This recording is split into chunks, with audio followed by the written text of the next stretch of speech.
The Awakening Fleet. The galactic hegemony had ruled unchallenged for 3 centuries.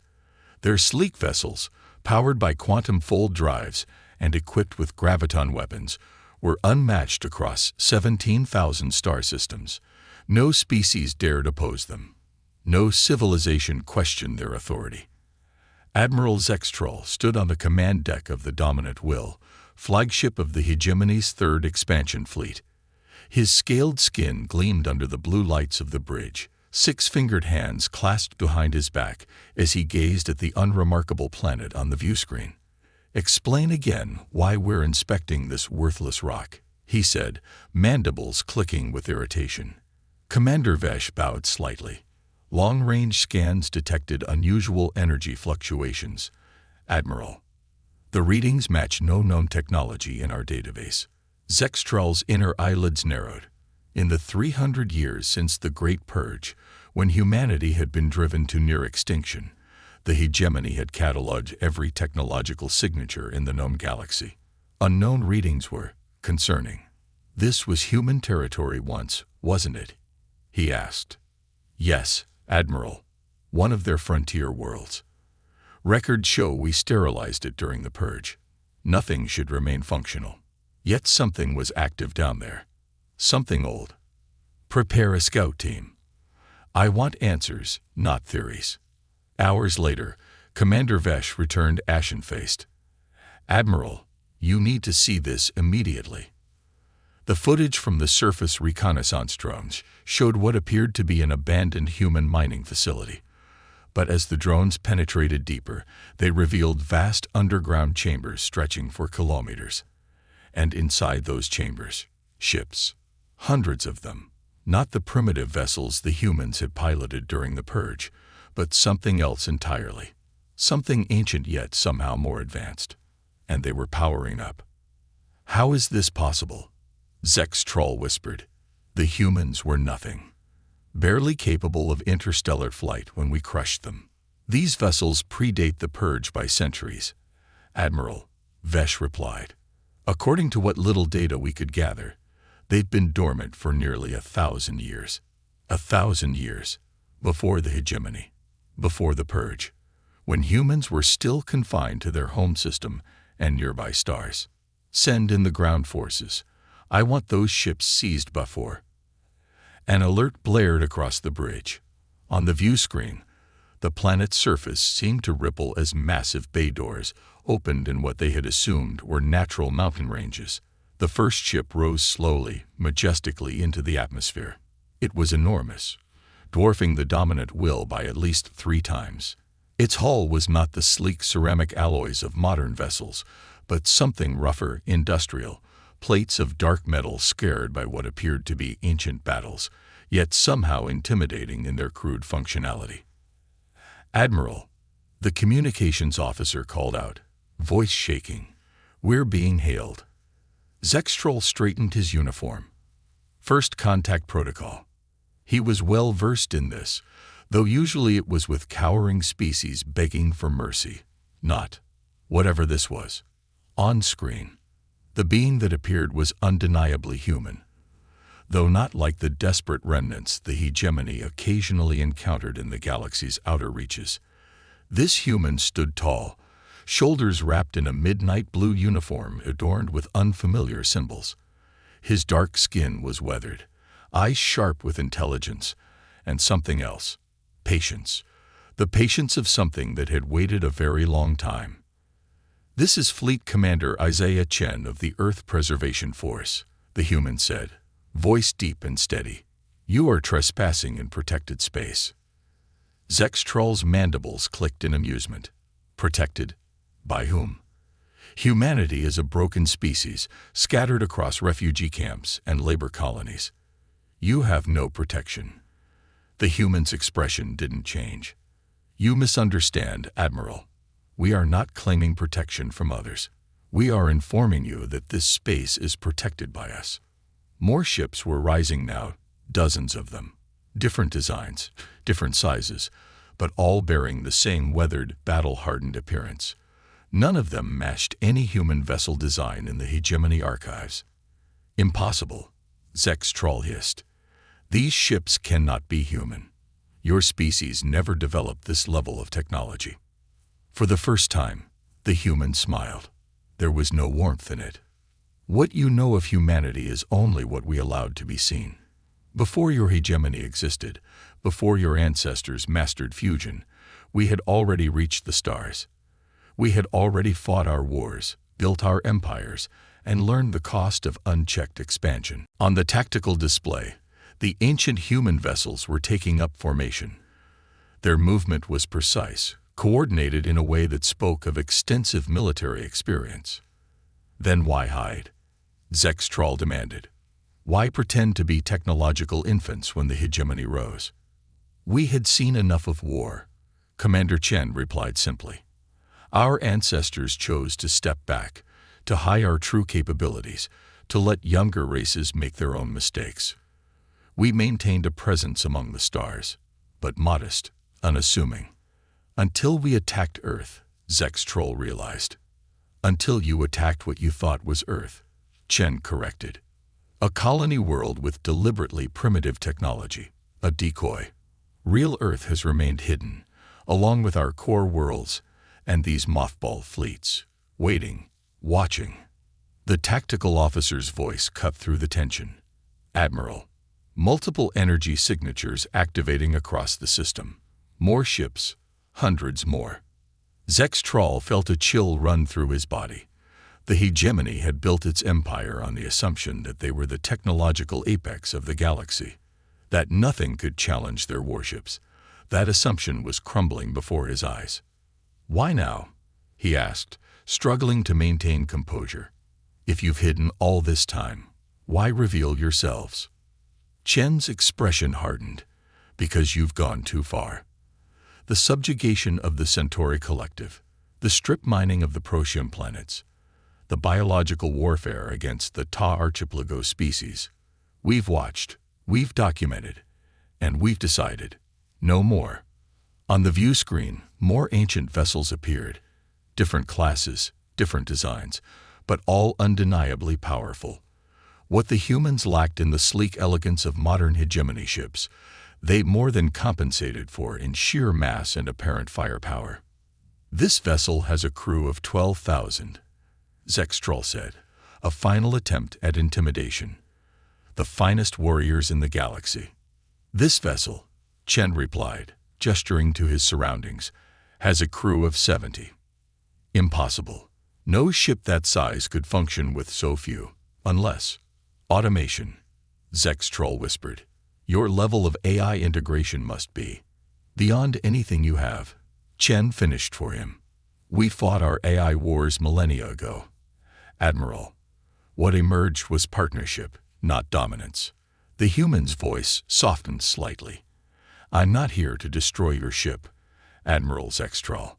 I'm here to deliver a message. The era of the hegemony's unchecked expansion is over. Humanity is returning to the galactic stage, not as conquerors, but as guardians of balance. Another alert sounded. The tactical display showed 5 hegemony scout cruisers dropping out of hyperspace, responding to the dominant will's automated alert. Ah, Chen said, noticing Zextral's momentary flicker of hope. Reinforcements. Good. More witnesses.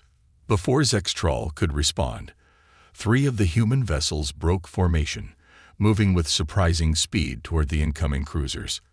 The Admiral expected them to open fire, to demonstrate their weapons, but instead, the massive ships simply passed through the hegemony vessels. No, not through. Around. The scout cruisers suddenly found themselves encased in shifting fields of blue energy that seemed to emanate from the human ships. Containment fields, Chen explained calmly. Non-destructive. Your cruisers are unharmed, though they'll find their weapons and propulsion temporarily disabled. Zextral watched in stunned silence. The hegemony's most advanced shielding technology couldn't do what these ancient human vessels had just demonstrated. The implications were staggering. 300 years ago, Chen continued, we could have opposed your rise. We chose not to.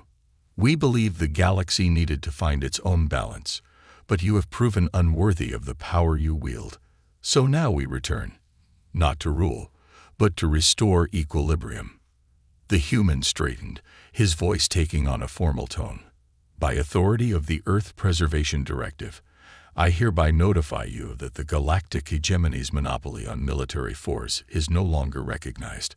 Effective immediately, humanity will enforce the following: open access to star lanes for all species, prohibition of genocidal actions against sentient beings, and the right of all civilizations to maintain their cultural autonomy.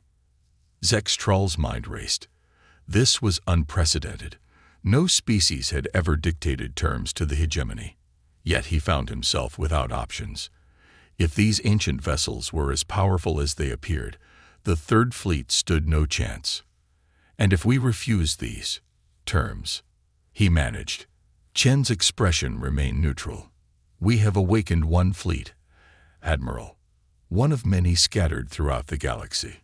We don't seek conflict, but make no mistake, we are prepared for it. As if to emphasize the point, one of the smaller human vessels approached a nearby uninhabited moon. A beam of concentrated energy lanced out from its bow, striking the celestial body. There was no explosive detonation, no dramatic destruction. Instead, the moon simply ceased to exist, its matter seemingly converted to energy in an instant. The bridge fell silent. That technology has been theoretical for us, Commander Vesh whispered. Matter-energy conversion on a planetary scale. Return to your capital, Chen said. Inform your leaders. In 2 standard weeks, we will arrive with a diplomatic delegation to formalize new relations between humanity and the hegemony. How that meeting proceeds will determine the future of this galaxy. The transmission cut off. Around the dominant will, the human vessels began moving away, their engines leaving trails of blue-white energy that defied known physics. Admiral Zextral, master of the Third Expansion Fleet, conqueror of 86 star systems, felt something he hadn't experienced since his hatchling days. Fear. Plot a course for the capital, he ordered quietly. Maximum speed. As the dominant will prepared to depart, Zextral watched the ancient human vessels disappear one by one back into the planet's surface, returning to hibernation, now that their message had been delivered. Humanity had revealed its true face, and nothing in the galaxy would ever be the same. The new balance. The grand hall of the hegemony throbbed with tension. 17 species represented by their highest officials gathered in tiered seating that rose in concentric rings around the central platform. Admiral Zextral stood at attention, awaiting judgment after delivering his report. Supreme Overlord Vex Merrill, ancient even by the standards of their long-lived species, leaned forward on his crystalline throne. His exoskeleton had long ago faded from vibrant blue to pale gray, but his eyes remained sharp, calculating. You expect us to believe, the Overlord said, voice carrying through the perfect acoustics of the chamber, that a supposedly extinct race has been hiding advanced technology that predates our hegemony. Technology capable of neutralizing our vessels without effort. I have provided all sensor data, Excellency, Zextral replied, mandibles tight with tension. The footage is unaltered. The Overlord gestured, and the holographic display activated above the central platform. The gathered representatives watched again as the ancient human vessels emerged from hiding, as they demonstrated power beyond anything in the hegemony's arsenal. If this is true, hissed Counselor Shriek of the Vespid Dominion, we face an existential threat. Not necessarily, countered Ambassador Lore, the massive aquatic diplomat from the Selaean depths. The humans spoke of balance, not conquest. Perhaps negotiation. Negotiation. General Kraz slammed his armored fist on the rail. We are the hegemony. We do not negotiate with lesser species. The Overlord raised a hand, silencing the chamber. What do our intelligence services know of these humans? Their true capabilities, their numbers. Director Nish of Central Intelligence rose from her seat. Very little, Excellency. We believe their homeworld was destroyed during the Purge. Clearly, we were mistaken. Our archives mention ancient human conflicts that mysteriously ceased approximately 1,200 standard years ago, coinciding with what their remaining historical records call the Great Retreat. We assumed this referred to a technological regression. Now it appears it was deliberate withdrawal. And their reserves. These other fleets they mentioned. Unknown, Excellency. If they maintained secrecy this effectively for a millennium, our intelligence is compromised. The Overlord's inner eyelids flickered, a sign of deep concern. 2 weeks, they said. 2 weeks until they arrive for diplomacy. We could summon the combined fleet, General Kraz suggested. 20,000 vessels. Even with superior technology, they could not withstand such numbers. The chamber erupted in debate, voices overlapping until Ambassador Lore's resonant tones cut through the chaos. And if we fail? If their capabilities exceed even what Admiral Zextrol witnessed, we risk not just defeat but annihilation. The Overlord stood, silencing the chamber instantly. We have built this hegemony on strength, on certainty. These humans have introduced doubt, and doubt is the enemy of empire. His ancient eyes fixed on Zextrol. Admiral, you faced them. You spoke with them. What assessment does your instinct offer? Zextrol straightened. They could have destroyed us, Excellency. They chose not to. That suggests restraint, perhaps even reluctance. But the human commander's eyes. There was resolve there. Unshakable resolve. If pushed, I believe they will fight. And I cannot guarantee our victory. The chamber fell silent as the implications sank in. Then, the Overlord said softly, "We must prepare for all possibilities." 7 light years from the hegemony capital, aboard the human command vessel Remembrance, Fleet Commander Isaiah Chen studied the tactical displays showing the massive buildup of hegemony forces. "They're mobilizing everything," noted his second-in-command, Captain Maya Okafor. 20,000 vessels at last count. Chen nodded, unsurprised. Predictable. The hegemony has maintained control through military supremacy for too long. They don't know any other way. The command center of the Remembrance bore little resemblance to the sterile, minimalist bridges of modern vessels. Warm wood paneling lined the walls, interspersed with screens displaying ship systems. The lighting was soft amber rather than harsh white. Despite the advanced technology, there was something almost nostalgic about the design. "The diplomatic team is ready," Maya said. "Grand Counselor Rodriguez is eager to begin negotiations." Chen's expression remained thoughtful. "Did I make a mistake, Maya? Revealing ourselves like this instead of continuing the watch?" Maya considered the question, dark eyes serious beneath her close-cropped hair. "You saw the data. 86 species extinct or endangered under hegemony expansion in the past century alone. 3 habitable worlds rendered sterile for resource extraction. The time of watching had to end." A soft chime announced another presence. The holographic figure of HFY, Advanced Recursive Intelligence Algorithm, materialized nearby, her form deliberately humanoid, but with subtle visual cues that marked her as synthetic. "Fleet status update," she announced. "All 27 preservation fleets are now at activation level 3. The Arcturus and Sirius contingents report ready for deployment if needed." Chen nodded. "Let's hope it doesn't come to that." The probability of hegemony aggression stands at 72.4%, Araya noted. "They're afraid. Fear rarely leads to rational decisions." "And what would you recommend?" Chen asked, valuing her perspective as he always had. "Demonstration," Araya replied immediately. "Something beyond what we've shown already. Something that makes those 20,000 ships irrelevant." Chen exchanged glances with Maya. "The Guardian?" "It might be necessary," Maya agreed reluctantly. Chen sighed. The Guardian had been built at the height of humanity's technological capabilities, before the Great Retreat. It represented power so immense that their ancestors had sealed it away, fearing their own capacity for destruction. "Prepare it," he decided, "but pray we don't need it." 2 weeks passed with agonizing slowness.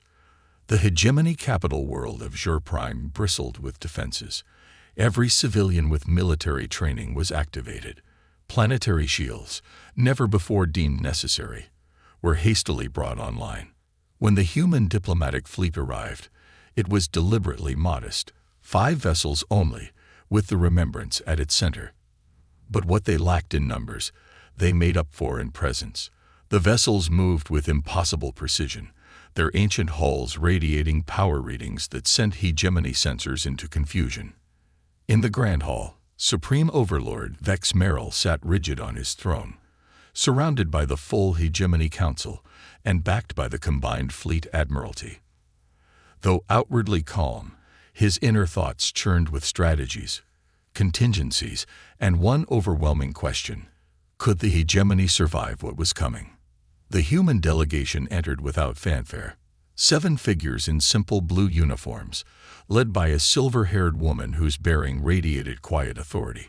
Grand Counselor Elena Rodriguez, she introduced herself with a slight bow. Representative of the Earth Preservation Council. The Overlord inclined his head fractionally. Supreme Overlord Vex Merrill of the Galactic Hegemony, you stand before the combined might of 17,000 star systems. Rodriguez's smile was diplomatic but unyielding. And you stand at a crossroads. Excellency, the path you choose today will echo across generations. Threats already, General Kraz growled. Not threats, Rodriguez corrected calmly. Context. For nearly 3 centuries, your hegemony has expanded unchecked, consuming resources, subjugating species, steering the galaxy toward homogeneity. We've observed, documented, and waited, hoping you would find balance on your own. She gestured, and a holographic display blossomed in the center of the hall. Countless images of hegemony conquest, ecological devastation, species extinction. But balance never came, she continued. So now we offer a choice.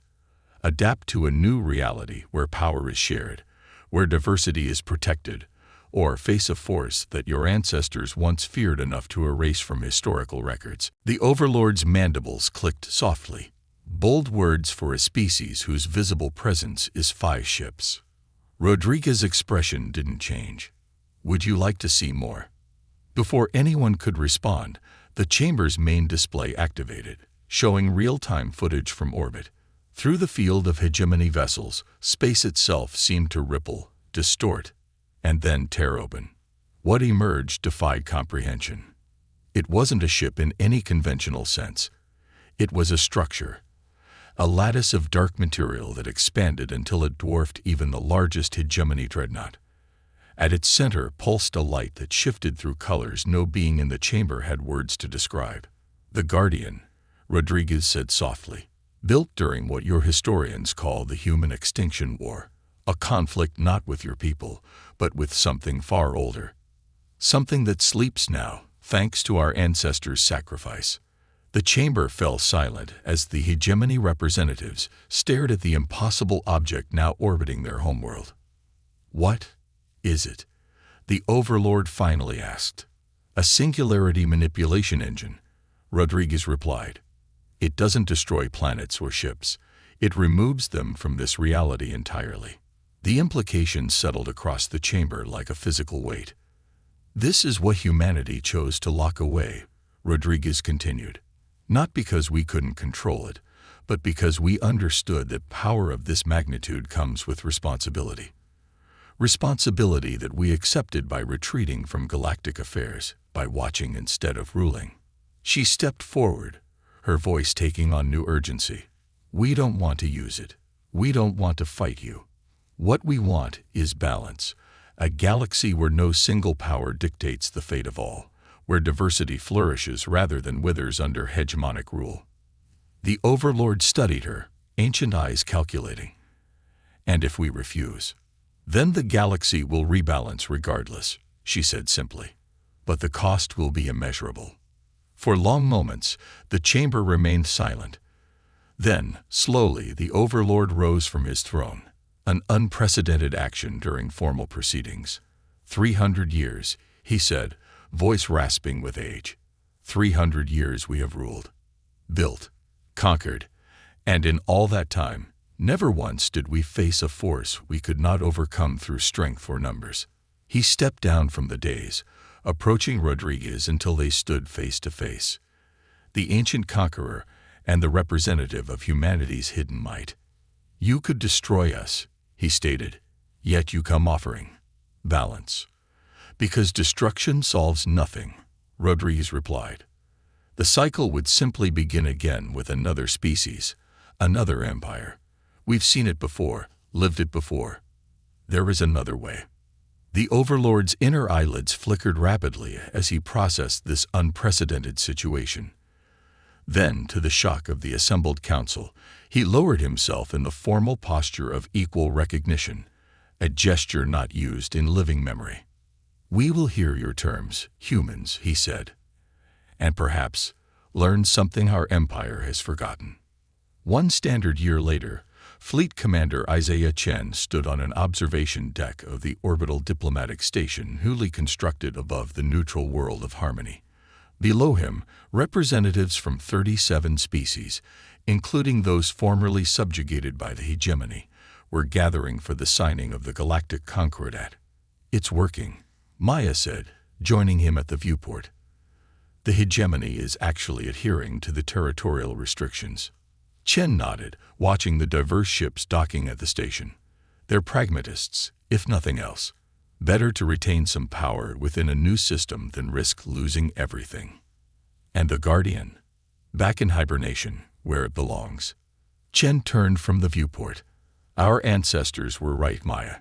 Not about hiding forever, but about understanding when to step back and when to step forward. She smiled. Balance. Balance, he agreed. Not enforced through fear, but maintained through vigilance. The hard part isn't over. It's just beginning.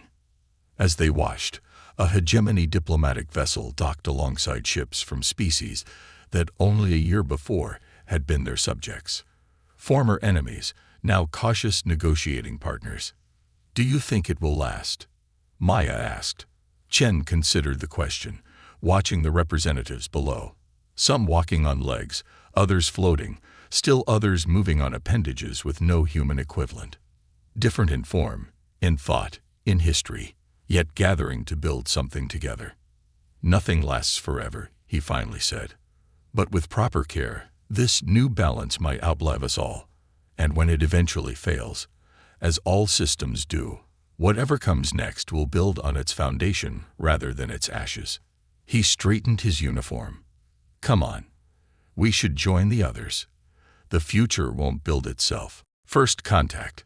The Xeraxian High Command prided itself on knowing everything about their section of the galaxy. Their surveillance networks stretched across 17 systems, their probes monitored every significant gravitational anomaly, and their diplomatic corps maintained detailed files on every spacefaring species in their sphere of influence. So when scout vessel Zenith 459 detected an unknown energy signature from a previously ignored yellow star system, it caused quite a stir. Impossible, declared first observer Kelth, his crystalline appendages flickering with annoyance as he studied the readings. That system was surveyed 3 cycles ago. Nothing but primitive chemical rockets and crude satellites. The sensor officer, a junior-grade technician named Varen, double-checked her instruments. The signature is clear, first observer. It bears no resemblance to known propulsion systems in our database. And, she hesitated, it's approaching one of our outer monitoring stations. Kelth's crystalline form pulsed with deeper colors of concern. The Xeraxian Confederation had maintained its dominance through superior technology and information control. An unknown ship with unknown capabilities was not merely an anomaly, it was a threat. Show me, he commanded, and the main view screen filled with the image. The vessel was unlike anything in their extensive archives. Where Xeraxian ships were elegant crystalline structures that channeled the natural energies of space, this craft was all angles and armored plates. No visible propulsion system, no obvious weapons arrays, yet it moved with purpose and precision. It appears to be human, Varen said, her voice carrying a note of disbelief. "The primitive species from the third planet." Kelth's crystalline form flickered rapidly, the equivalent of a shocked blink. Impossible. They were pre-spaceflight. Their most advanced achievement was a primitive fission power system. "Sir," another officer interrupted, "the vessel is hailing us." The bridge fell silent. First contact protocols were clear. Unknown vessels were to be scanned, cataloged, and if deemed non-threatening, contacted according to strict diplomatic procedures. But this vessel had already violated those protocols simply by existing. "Open a channel," Kelth ordered, his form settling into the formal configuration of authority. The screen flickered to life, revealing a sight that would forever change the Ziraxian understanding of the galaxy. The human commander stood at attention, wearing a uniform that spoke of military precision. But it was their eyes that caught Kelth's attention. They held a peculiar mix of curiosity and determination. "This is Captain Sarah Chen of the Earth Defense Force vessel Horizon. We are aware of your surveillance of our system and would like to discuss terms for future interactions." Kelth's crystalline form pulsed with confusion. Their language was perfect. They had already decoded and mastered Ziraxian communication protocols. "How did you?" he began, but Captain Chen interrupted with a slight smile. "Your monitoring stations aren't as well hidden as you think, First Observer. We've been studying you as well. The difference is, we chose when to reveal ourselves." The implications hit Kelth like a gravitational wave. These humans hadn't just achieved spaceflight. They had developed it in secret, while maintaining the facade of a primitive civilization. They had observed, learned, and planned their revelation with strategic precision. "Your species was assessed as pre-spaceflight," Kelth stated, trying to maintain control of the situation. "Your technological development was deemed centuries from achieving interstellar capability." Captain Chen's smile widened slightly. "First Observer, I'm afraid your assessment protocols may need updating. Humanity has learned that sometimes the best defense is to be underestimated. We're not here to threaten or challenge the Ziraxian Confederation. We're here to introduce ourselves properly, now that we're ready." As Kelth processed this, new alerts flashed across his sensors. More human ships were decloaking. An entire fleet had approached undetected, using technology that shouldn't have been possible for their level of development. "How long?" Kelth asked, his voice carrying the weight of revelation.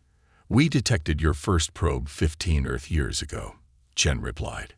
"It gave us something to work towards. Nothing motivates human innovation quite like knowing we're not alone in the universe, and that we needed to be ready when we finally said hello." The implications were staggering. In 15 years, these humans had not only reverse-engineered advanced technology, but had improved upon it in ways the Ziraxian Confederation hadn't considered. They had turned surveillance into opportunity, threat into innovation. "The Confederation will need to reassess its first contact protocols," Kelth admitted, his crystalline form settling into a pattern that indicated deep thought. "That would be wise," Chen agreed. "And perhaps we can help with that. After all, who better to help improve first contact procedures than a species that's made an art form of exceeding expectations?" As the human fleet maintained its perfect formation, Kelth realized that the galaxy had suddenly become a much more interesting place. The age of Ziraxian certainty was over. The age of human surprise had begun. The underestimation. The Ziraxian High Council chamber was in chaos. Crystalline forms pulsed with agitation as the recorded images of the human fleet played across multiple screens. First Observer Kelth stood before them, his own form carefully maintained in a neutral configuration as he delivered his report. "The humans have achieved technological parity with our outer defense systems," he stated, each word carefully measured. "Their stealth capabilities exceed our detection parameters, and their understanding of our communication protocols suggests extensive study of our civilization." High Counselor Mrix, their crystalline form a deep shade of authority, leaned forward. "This is unacceptable. A species cannot advance from primitive rocketry to interstellar capability in 15 cycles. They must have had outside assistance. All evidence suggests otherwise, Kelth countered. Their technology, while comparable in capability to ours, uses fundamentally different principles. They didn't copy our achievements. They found their own path. The chamber resonated with the equivalent of murmurs. The Xerexian Confederation had maintained its position through technological superiority and careful control of developing species. The emergence of humanity represented more than just a surprise. It was a failure of their entire management system. What are their demands? Another counselor asked. They have made none, Kelth replied. They seek diplomatic recognition and open dialogue.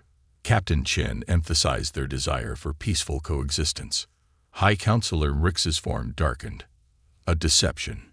No species achieves this level of advancement without conquest in mind. They hide their true intentions behind diplomacy while preparing for war. With respect, High Counselor, Kelth interjected, we may be projecting our own historical patterns onto them. The humans have demonstrated remarkable restraint. They could have struck at any time during their development, yet they chose to reveal themselves through diplomatic channels. A weakness, declared Mrix. They reveal themselves because they must.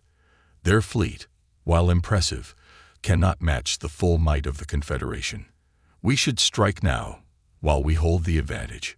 Kelth's form flickered with concern. High Counselor, I must advise against aggressive action. The humans have already proven their ability to surprise us. We cannot assume we understand the full extent of their capabilities. But the Council had already begun to crystallize around Mrix's position. Fear and pride were overriding caution. The Xerexian military command was mobilized, and a battle fleet was assembled, one that dwarfed the human vessels in both size and number. Back on the horizon, Captain Chen watched the Xerexian fleet's deployment with a mixture of resignation and determination. They're really going to do it, aren't they? She asked her executive officer, Commander David Rivera. Looks that way, Rivera confirmed, studying the tactical displays. The Xerexians are moving their 7th Fleet into position. Standard intimidation formation. Chen shook her head. We gave them every opportunity to handle this diplomatically, sent all the right signals, followed their protocols, even revealed ourselves in a non-threatening manner. Some species can't help but see new neighbors as threats, Rivera observed, especially when those neighbors challenge their technological superiority. Status of the defense net? Chen asked, though she already knew the answer. They had prepared for this possibility for years. All stations report ready, Rivera confirmed. The Xerexians still haven't detected the quantum entanglement relays. They're looking for traditional communication signals. Chen allowed herself a small smile. They're fighting the last war, David. They expect us to follow their technological development path. Bigger ships, stronger weapons, faster engines. They don't understand that humanity took a different route. The Xerexian fleet approached with overwhelming force, their crystalline ships forming a massive wall of apparent superiority. High Counselor Mrix personally commanded the flagship, certain that this display of power would force the humans to submit. Final warning transmitted. The Xerexian communications officer reported. The humans have one standard cycle to surrender and submit to Confederation authority. Mrix's form pulsed with satisfaction. They will yield. Their scientists will be integrated into our research divisions, their resources will strengthen the Confederation, and order will be maintained. But on the bridge of the horizon, Captain Chen was issuing very different orders. Initiate Defense Protocol Omega, she commanded. Let's show them why humanity chose quality over quantity. The Xerexian sensors suddenly exploded with warnings. Quantum fields materialized throughout their formation, disrupting their crystalline navigation systems. Human ships seemed to multiply, but most were sophisticated holograms, making it impossible to target the real vessels. Impossible. Mrix's form flared with alarm. Their fleet was a fraction of our size. Numbers aren't everything. Chen's voice came through their comms. While you were building bigger ships, we were making smarter ones. While you were expanding your empire, we were developing ways to defend against empires. The Zyraxian fleet's carefully coordinated formation began to break down. Their crystalline technology, so advanced in many ways, proved vulnerable to quantum interference. Ships lost contact with each other. Targeting systems failed, and their impressive weapons couldn't lock onto the elusive human vessels. "This is your final chance for diplomatic resolution," Chen offered. "We don't want war, High Counselor. We never did. But if you force this conflict, you should know that what you've seen is only the beginning of our defensive capabilities." Mrix's form pulsed with rage and disbelief. The humans hadn't just achieved technological parity. They had developed entirely new forms of warfare. The Confederation's numerical superiority meant nothing against an enemy that could turn their own advanced technology against them. The battle that followed would reshape the galaxy's understanding of humanity. The Zyraxian fleet, for all its impressive size and power, found itself entangled in a web of quantum disruption, holographic deception, and precision strikes that disabled rather than destroyed. It was warfare designed not to annihilate, but to demonstrate the futility of aggression. As his flagship systems failed one by one, High Counselor Mrix finally understood the true message humanity had been sending. They hadn't revealed themselves out of weakness or necessity.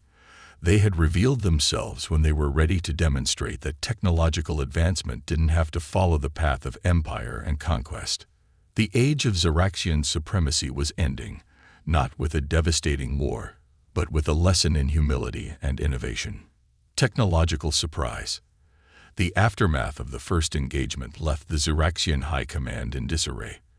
Their mighty 7th Fleet hung in space, most systems offline, while human ships maintained a careful perimeter. In his partially functioning flagship, High Counselor Mrix received the damage reports with growing horror. "No casualties," he demanded, his crystalline form flickering with disbelief. "How can there be no casualties?" The tactical officer's response was equally bewildered. "The human weapons. They specifically targeted our systems, not our crew. They used precisely calibrated quantum fields to disrupt our technology, while leaving our life support intact." On the horizon, Captain Chen watched the disabled Zyraxian fleet with a mixture of satisfaction and concern. "Status report on the quantum containment field?" she asked. Commander Rivera checked his displays. "Holding steady, Captain. The Zyraxians are completely contained, but their crews are safe. Medical scans show no adverse effects from the quantum interference." Chen nodded. "Good. That's the difference they need to understand. We could have destroyed their fleet, but that's not our way. Humanity learned long ago that the true measure of technological advancement isn't in the ability to destroy, but in the precision to disable without destruction." The Zyraxian sensors suddenly detected new energy signatures. From the edge of the system, more human ships appeared. But these were different. Smaller, sleeker, clearly designed for a different purpose. "Captain," Rivera reported, "the engineering corps has arrived. Dr. Wang's team is ready to begin the demonstration." Chen opened a channel to the disabled Zyraxian flagship. "High Counselor Mrix, what you're about to witness is something we call humanitarian technology. Please observe carefully." The new human vessels approached the stranded Zyraxian ships. Instead of weapons, they extended fields of pure energy, not destructive, but reconstructive. The quantum damage began to reverse itself as human engineering teams literally rewrote the laws of physics on a local scale. "Impossible," Mrix whispered as his ship's systems began to restore themselves. "They're not just repairing the damage. They're improving our systems." Dr. Alice Wong's voice came through the comm system. "Your crystalline technology is brilliant, High Counselor, but it's built on a limited understanding of quantum mechanics. We're showing you what's possible when you think beyond traditional paradigms." The engineering ships moved from vessel to vessel, not just repairing but upgrading. Zyraxian crews watched in amazement as their familiar systems transformed, becoming more efficient, more stable, more advanced. This is why we revealed ourselves, Chen explained to Mrix. Not to fight, not to conquer, but to share. Humanity's greatest strength isn't in our weapons. It's in our ability to innovate, to find new solutions, to improve rather than destroy. In the Zyraxian flagship's engine room, Crystal engineers watched in fascination as human quantum mechanics rewrote everything they thought they knew about their own technology. Where they had built rigid crystalline structures to channel energy, the humans showed them how to create flexible quantum matrices that could adapt and evolve. Your civilization has achieved remarkable things, Dr. Wong continued, her voice carrying genuine admiration. But you've been limited by your own assumptions about how technology should develop. We're not here to replace your achievements. We're here to help you see new possibilities. The demonstration continued for hours. Human engineers worked alongside increasingly enthusiastic Zyraxian technicians, sharing knowledge, explaining concepts, building bridges of understanding through the universal language of science and innovation.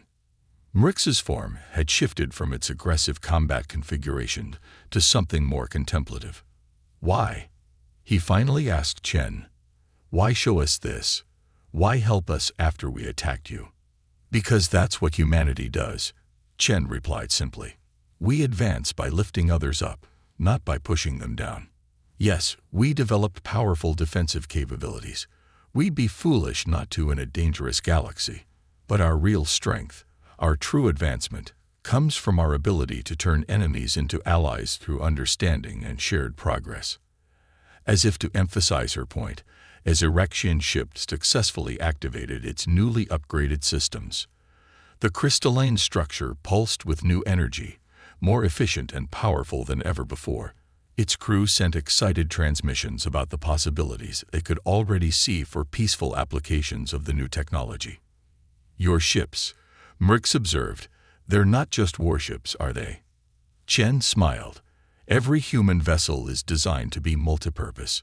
We can fight if we must, but we prefer to explore, to learn, to help. The same quantum technology that disabled your fleet can be used to terraform planets, clean polluted atmospheres, or power entire civilizations. The revelation shook the Zyraxian High Command to its core.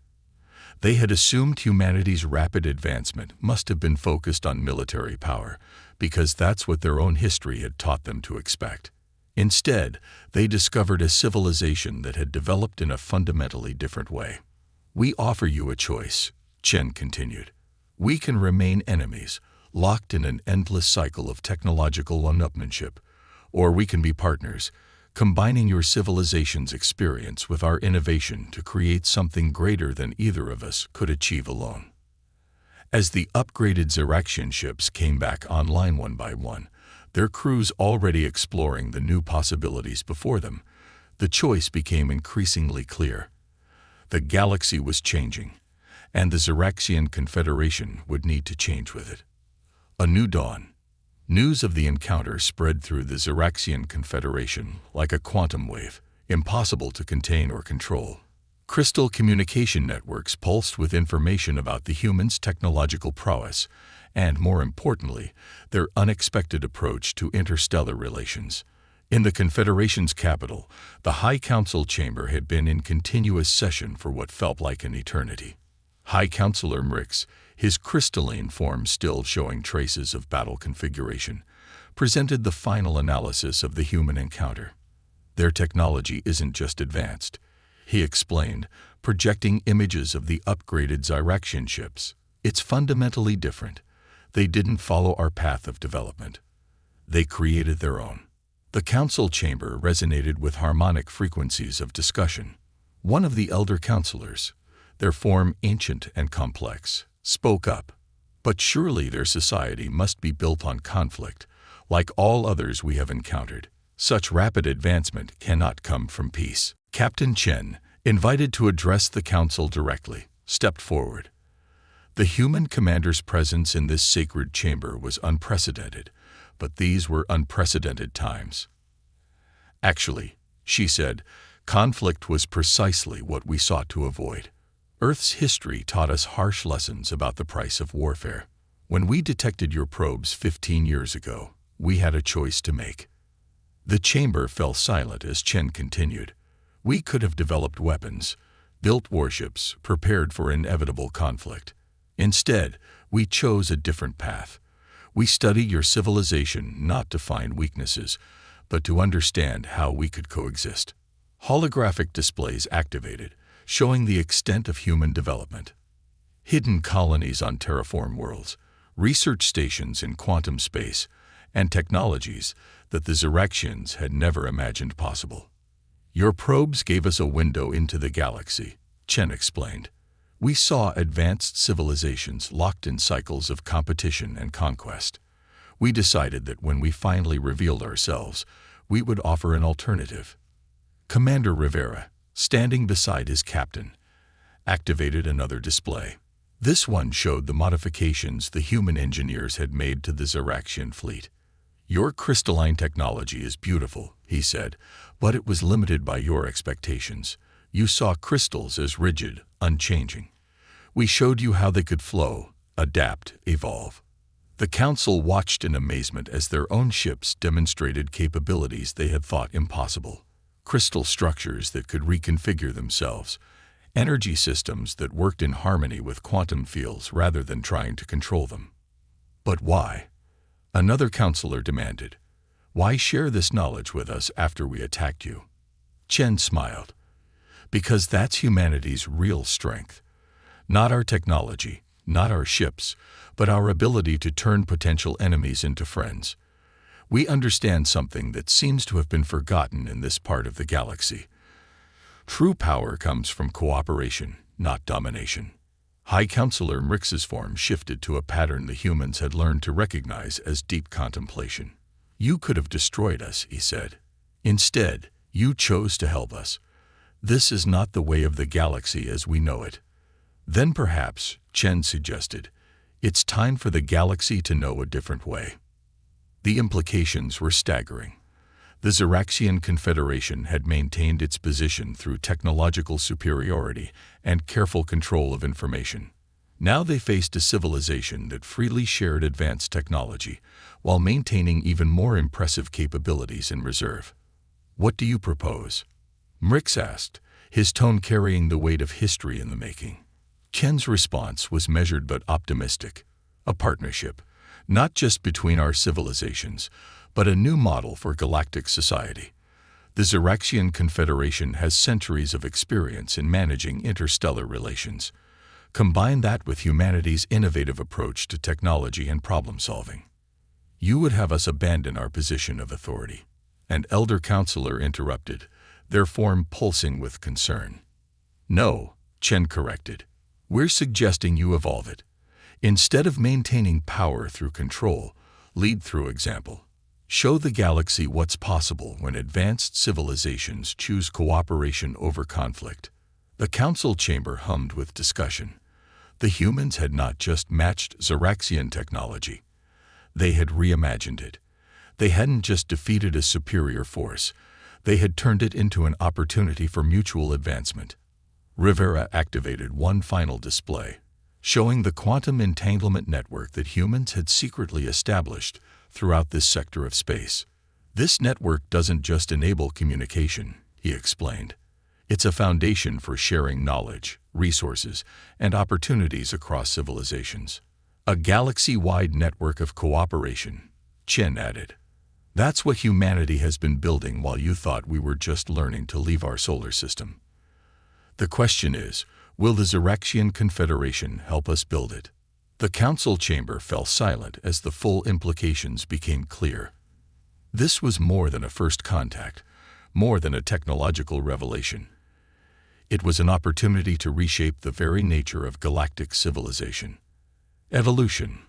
1 year after the historic first contact between humanity and the Xeraxian Confederation, the landscape of galactic politics had transformed beyond recognition. The former Xeraxian capital world now hosted the first Galactic Cooperation Summit, its crystalline spires enhanced with human quantum technology to create structures that defied conventional physics. Captain Sarah Chen, now serving as Earth's primary ambassador to the Confederation, stood alongside High Counselor Mrix as they watched representatives from dozens of civilizations arrive through the newly established quantum transit network. "Did you ever imagine this?" Chen asked, gesturing to the gathered delegates. Species that had once been carefully controlled by Xeraxian policy now arrived as equals, eager to participate in the new galactic order. Mrix's crystalline form shimmered with what Chen had learned to recognize as amusement. "Truthfully, no. The Confederation spent centuries believing that stability could only come through control. You showed us a better way."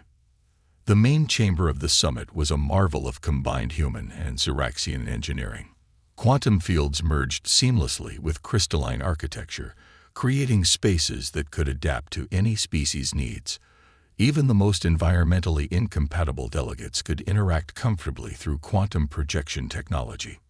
Commander Rivera, now heading the Joint Human-Xeraxian Technology Exchange Program, approached with a group of eager young engineers from both species. "The latest test results are in," he reported. "The quantum crystal integration is showing a 300% improvement in efficiency across all applications." But the real triumph wasn't in the technology. It was in the faces of the younger Xeraxians, their crystalline forms pulsing with patterns of excitement and curiosity that would have been considered dangerously unstable just a year ago. They worked alongside human colleagues not as competitors or subjects, but as partners in discovery. "The old guard still struggles with the changes," Mrix admitted, watching a group of elder counselors maintain their rigid traditional forms. "They see our civilization evolving in fear we're losing our identity." "Change is always frightening," Chen agreed. "But look at what we've achieved in just 1 year. The quantum network has already eliminated 3 potential conflicts through open communication. The Shared Technology Initiative has solved resource crises on 12 worlds. And most importantly," she gestured to a group of children, human and Xeraxian, playing with an interactive quantum crystal display. "The next generation is growing up without the barriers we built."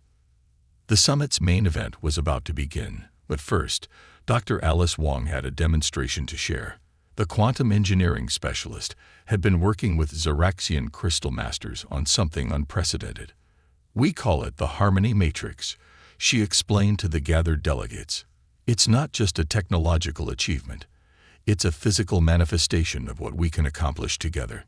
The center of the chamber, illuminated as a massive crystalline structure, rose from the floor. But unlike traditional Xeraxian crystals, this one flowed like liquid light, its quantum fields visible as beautiful patterns that responded to the thoughts and emotions of everyone present. "The matrix processes and translates not just languages, but concepts and cultural contexts in real time," Wong continued. "It allows for true understanding across species barriers.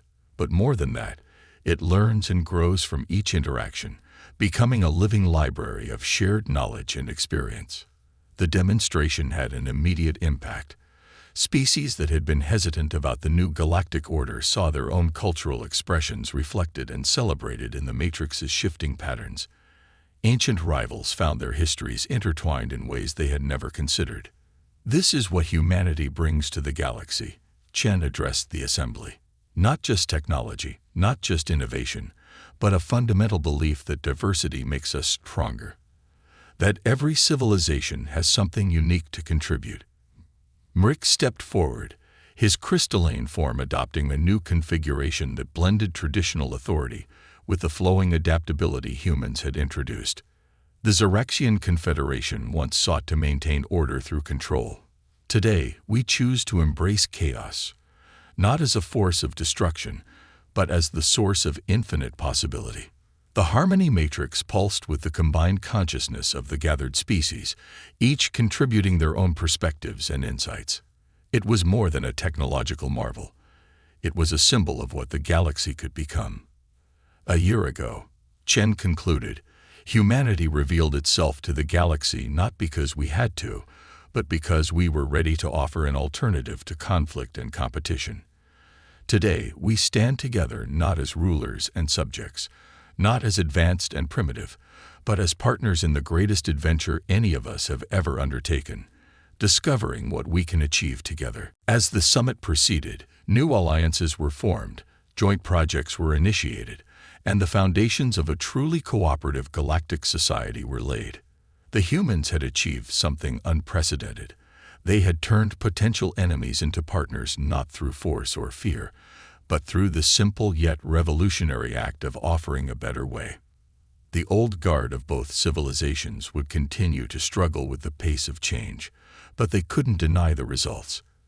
Technological advancement accelerated beyond what either civilization could have achieved alone. Cultural exchange enriched rather than diluted their societies. And most importantly, the younger generations were growing up in a galaxy where cooperation and innovation were valued above conquest and control. In the end, humanity's greatest contribution to the galaxy wasn't their quantum technology or their defensive capabilities. It was their demonstration that true power comes not from dominating others, but from helping them reach their full potential. The age of empire was over. The age of harmony had begun.